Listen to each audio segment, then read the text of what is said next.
It's time for Transport Line, the program that showcases the contributions of all modes of transportation to the socio-economic growth and development of our country, Africa, and the rest of the world. Transport Line is being beamed to you from the Center of Excellence, the state of aquatic splendor, and Africa's second largest economy, Lagos. I am Shina Ilegbede. Today, we are going to conclude our series on President Bola Ahmed Tinubu's to the transportation sector. Now, recall that we've had production as regards the deep blue economy, that is looking at the marine and blue economy. The sky blue economy, that is looking at the aviation and aerospace development, and of course, road transportation. So, to seal this series, we are going to take a look at what we call Okodogo, that is the rail mode of transportation.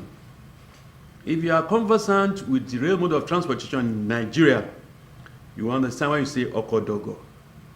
Okodogo in those days, they bring a lot of foodstuff into Lagos, and that really assisted in making sure that every average Nigerian oligosians then could purchase food to the benefit of his or her families. Well, I have in the studio a railway consultant who is going to more or less throw searchlight on how far President Bola Ahmed Tinubu has gone on this particular mode of transportation in the past 2 years, or rather in the first 2 years of his administration, and the challenges ahead. Paul Indibe is my guest. Paul, you are welcome to the program. Thank you. Paul, road mode of transportation, freight, goods and services, the cheapest means to move people, services and goods. Correct. The journey so far, last 2 years, President Bola Ahmed Tinubu. Yeah, well, thank you.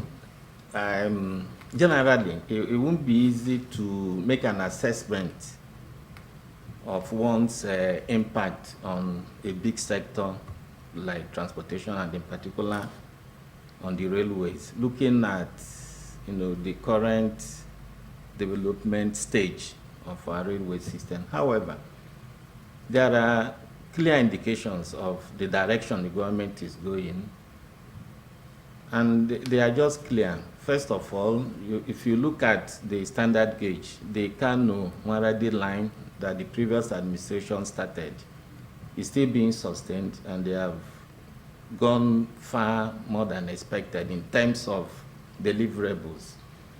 If you look at even the current standard gauge that stopped at Ibadan, Apapa to Ibadan, there is ongoing arrangement to continue extending the line beyond Osogbo, Ilori, Mokwa, Offa, Mokwa and beyond. So these are major developments. And then one critical point that the current administration had focused on was on trying to widen the base for the unbundling of the railway development in Nigeria, with the removal of rail development from the Exclusive to concurrent list had actually opened up a few investment opportunities, particularly from the private sector. So by that singular effort, the current administration has actually opened up that currently we can say that the Chinese has obtained a track access license for them to commence even train operations in their name.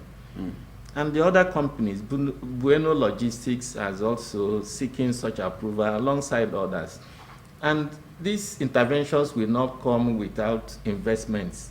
So these investments will add to what the current administration is doing, and then you see a one-term growth in the railway sector.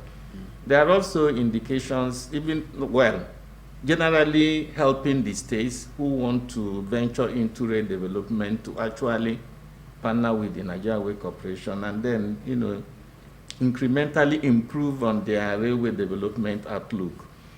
But one particular thing stands out.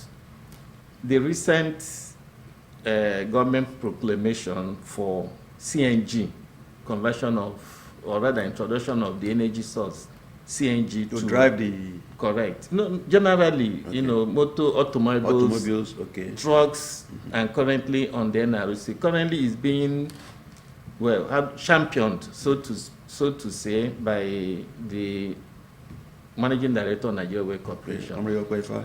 Yes. But before this, Railway had, commenced, retrofilling the conversion of their diesel electric to CNG and having the dual energy sources. But currently, there is a campaign to vigorously pursue that. And when that is done, it will certainly drive down the cost of transportation, particularly on the railway sector. Having in mind that you won't be able to recover your cost on the railways except to exceed between 250 and 300 kilometers. Having that in view, and then with the introduction of a CNG energy source, will actually make rail transportation fairly comparable with the road. Because currently a lot of new trucks that are on the road in cargo deliveries are actually on the CNG. And that had driven down the cost of transportation on the freight side. But if you look at what the railway could carry at a time, and doing that on a CNG energy source will actually give the leverage on the NRC. And the government is vigorously pursuing that. And that would be a new change in the entire environment of railway services in Nigeria. Paul, one is very, very worried, going back to history, that you recall that what really killed, quote unquote, the Nigerian railways then was because of road haulage system. Majorly food, PMS, and what have you, were being driven by the Nigerian railways in terms of faring. But today, yes, we heard that the Nigerian railways, as discussed with the MPA, ditto the custom, so that from Tinkan, Apapa ports, we can move goods up country. Ditto, you look at Warri ports and what have you, on a port too. In those days, before the early business people killed the Nigerian railways, now we are trying to use the CNG-driven diesel engines, rather, so that we forget more about diesel. But will this government have the political will to carry this through? Well, of course, I have a few comments on that. But however, in my last comments, I had intended to include, well, sustaining the services on Abuja-Kaduna line that is still ongoing, and the Warri-Itape line. They're all on the standard gauge. Now, on your recent issue, whether government will be able to sustain this, yes. It's like a vision. And you won't be able to implement anything except you have the vision and, of course, the political will. If we have to go through memory lane, there was also the policy on sugar, policy on cement, and that had given us lots and lots of that. If you can recall, many years ago, about 20 years ago, when we were on ICT evolution, there was a policy on ICT. Of course, as at that time, majority of the investment that propelled what we are seeing today on ICT sector came from the private sector. There was also the issue of automotive industry. There was a plan for Nigerian automotive development industry. And there was a plan. Now, the issue of CNG had come up. So the expectation of government should also draw up a plan, have a policy for that, have a gradations of intervention from the private sector, have profile the countries or the technology that should be suitable for our environment, and have a fair arrangement on the pricing. Then you can open it up to the private sector so they can begin to build, various grades of accessories for this internally, so that we begin to, of course, acquire the scale, develop the manpower, and have the investment to enable us to do this conversion, so that on a very long time basis, Nigeria will be able to have the capacity to do that on their own. So government has done the proclamation, and of course we have the CNG and the LNG in Nigeria, so that wouldn't be a problem. It's just the technological know-how that government needs to streamline and then do it, craft it in such a way that there will be wholesome involvement, particularly from the private sector, because that would be the sector that would drive up this new energy source. So government, yes, stepping out to make the proclamation is one step. Having a policy should be the second step. The third step will be implementation, and it has to design attractive areas that will get the private sector to be interested in investing in this. You know, this can be done also looking at the sector. Well, there might be the set for pleasure cars for the private car owners, for the commercial sector, for the trucks, and then on the railways. And then, even if for those who are going to invest in this, you can give, instead of, there's also a funding for it. But that funding can be brought in such a way that those who are participating can have tax credits, because the tax credit should be denominated on your turnover. So the Federal Inland Revenue Service can be involved in determining that. So for all companies, while they operate, have higher income yield, they pay their taxes, and then on their final accounts, they may be given tax holidays in order for them to recover the cost, as opposed to giving the 100% of the credit they may require for this conversion. In that case, they increase their volume of operations, have more earnings, and then save the tax that they would have paid and reinject that in the CNG. Okay. So it's a wholesome thing that government will need to actually sit down and articulate in terms of a policy. To the best of my knowledge, I don't think there is a policy yet. So if there is a policy and then it is crafted along this direction, it will be all involving, and the private sector will be all out to make some investments in that. Paul, thank you very much. We listened to your appraiser in the last 2 years, so to say. While we are looking at the private sector coming in, investing in the railways, you will recall that I said safety is very paramount. And when you're talking about safety, I am not a railway engineer, but I look at the level crossing at Fagba, Agege, near the Abattoir.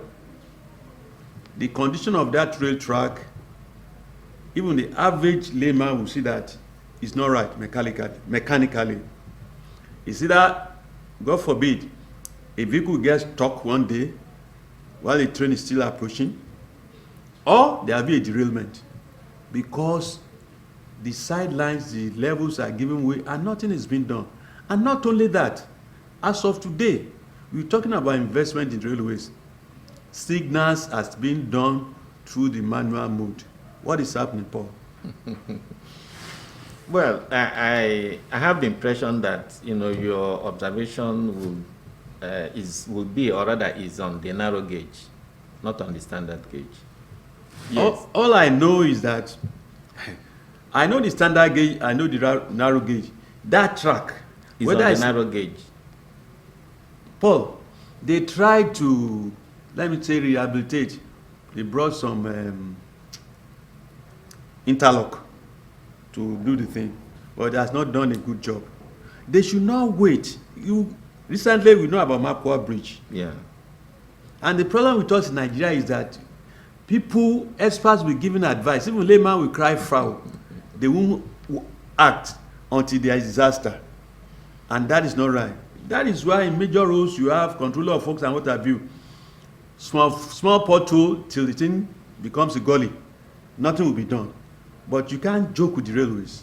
Not only that, all along the side track, they should clear the what do you call it? The surrounding axis, embankment. It's not right. They've built shanties and what have you. We pray we don't have a agreement and what have you. I'm not trying to belittle India or Pakistan. They should do something. Yeah, thank you. Well, of course, the authorities, well, we hear this and will take necessary action. I pray they do. Yeah, I trust they will. However, looking at the degradation of the rail track, one can easily associate that to encroachments on the track. Because generally, look at how thickly populated the Fagba area of Agege that you mentioned. If the railway can take an extra measure to actually have protective gauze, wire mesh, all that on the rail. They removed it. They put. That won't do it. No, what I'm saying is one way to do that, not just installing them, but monitoring them. Even they have the area office of, is it not Ifakoja, what have you? They've converted to the security outfit for the people that will monitor. Yeah. Typical Nigerians, who monitors the people? Nobody.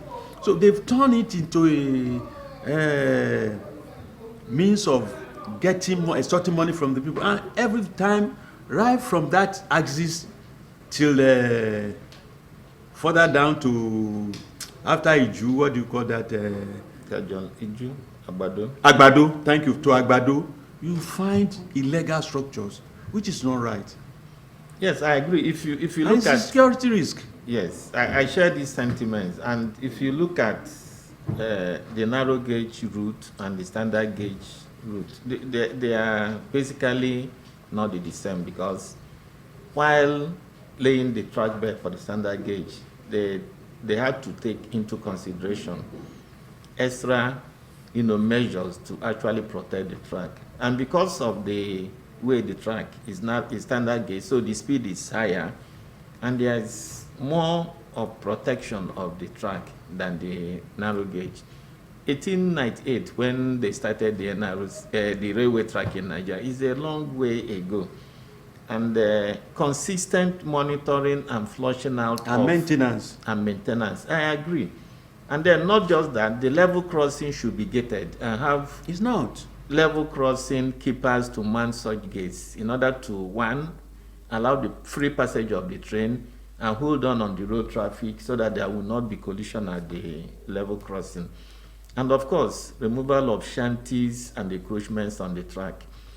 The third is also having check rails on the level crossing track. If they are installed and they are in place and they are firm, of course, there won't be derailment at the level crossings. And then, opening up of the culverts and the drains will also assist. And then, of course, not forgetting to debush the track and rebalance the track. This will make the track to be elastic enough. And when it's elastic, there will be no waste slip. The trains will do more speed. And then, of course, you have a smoother ride on the track. I agree, yes. And of course, they are listening to this, and they should Paul, be able because to take one is concerned action. as a citizen of this country, you never know who's going to be affected. And people, they cook on the rail track from Fagba level crossing to near the Agege Abattoir, further down to Agege. And this is 21st century Lagos State, Nigeria. The Lagos State Police Command, the Nigerian Railways Police Command, and of course, the task force of Lagos State, they should do something. I think the critical thing, we mentioned the state of the track, which in some locations is the situation or the condition of the track is deplorable in some locations, particularly on the narrow gauge, yes. But of course, the high density of population on the workers' train can be ameliorated by, one, having earlier starting time for the trains, and then having repeated, trips. And that can spread out the population than having them concentrated between 6:30 and 8 o'clock. If you have the earlier train, maybe 5:30, if it's clear enough and there is security enough for them, their train can go, take as many as they could take. Then the second one could come. So you spread, instead of having just 2 trains within this time frame, You can shorten them and see if you can have 3 trains within this period. That will help to spread out the population. And of course, it shouldn't be the last train around 5:36. People can still travel by 8 o'clock. You spread out the frequency of the train so that the population can spread out along the openings you have. Thank God there is also the red line, and of course the one that goes to Ibadan. Okay, the standard gauge. The standard gauge that goes to Ibadan.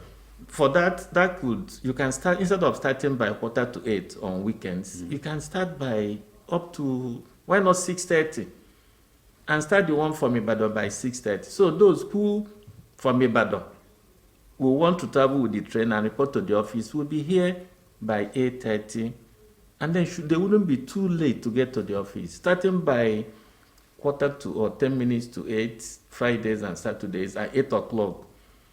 Not many people will want to take the train if they are coming to Lagos and they are going to get to the offices.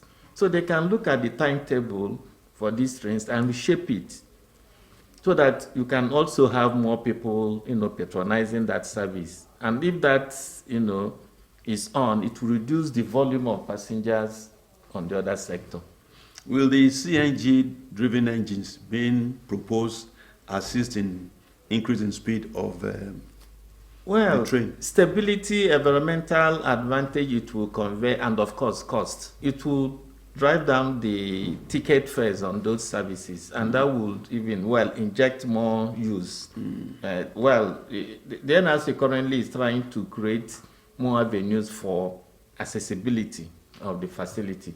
So with the CNG, costs of the service will drop, so more people can take the train. But of course, if they don't increase the length of the train, number of coaches, there will still be increased congestion because more people will now take the train.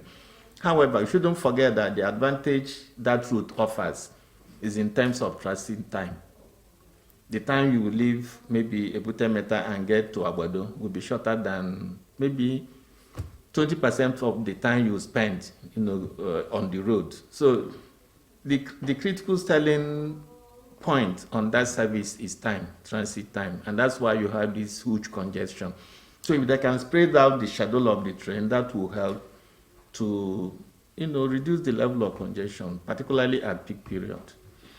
Paul Ndibe, I want to thank you for finding time to come on Transport Line. A railway mode of transportation consultant. We keep on enjoying your analysis whenever we bring you on Transport Line. We appreciate you all the time. Thank you. Well, that about wraps up our discussion on President Bola Ahmed Tinubu's Act 2 Transportation Scorecard. Before we draw the curtain, first, we wish our governor, Babajide Olusola Sanwo-Olu, many happy returns of the day on the 60th birthday. More healthy and rewarding years ahead. Times are still hard. That means be compassionate. Continue to be your brother's keeper. Don't do things that will add to the agony of your fellow human being, be it psychological, social, or economical. But if we empathize and we try to more or less douse the tension in society, things will be better for all of us. Compassion is the key word. Till next time, bye-bye for now.